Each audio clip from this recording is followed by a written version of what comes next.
tell pretty easily if a woman has had few relationships in her life or if she's had few partners in her life, because this type of woman does not move on easy. She was actually bonded to that guy. You won't see this type of woman just jumping from one man to the other as if it was nothing, as if that 1 year relationship meant nothing, as if that 2 year relationship, 3, 4, 5.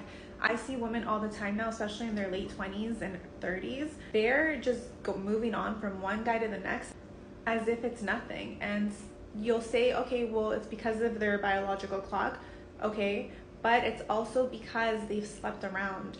At the end of the day, if you're just giving yourself up that easily to anyone, it becomes meaningless. And that's why the type of woman that has had fewer partners, she's not able to act in this way. She's not able to just move from one to the next. So with any common sense whatsoever, paying attention to society and noticing that since hookup culture started and women have become more promiscuous, women also move on quicker. They don't fall in love as hard as they used to. They can't hold on to relationships like they used to. Just go from one guy to the next as if it's nothing.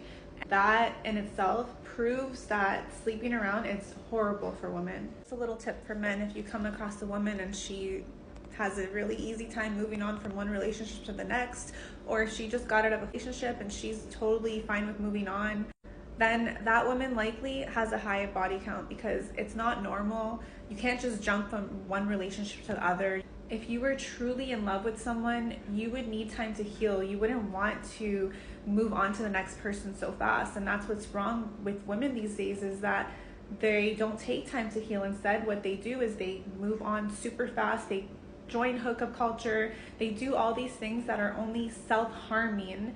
And it's because, once again, media, bad influences, their friends, all of these things are lying to women, and women don't know how much it affects them until it's too late.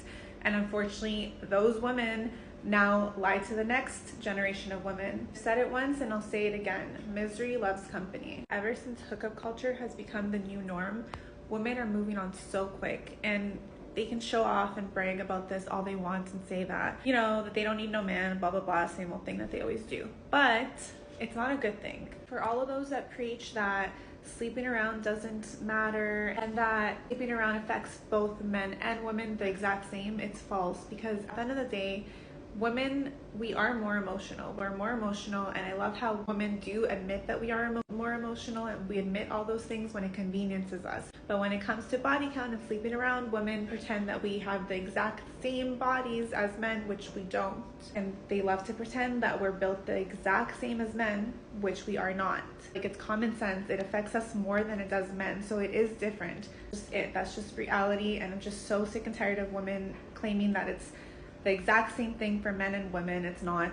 Our bodies work differently. Our hormones work differently. We are built as men and women for a reason.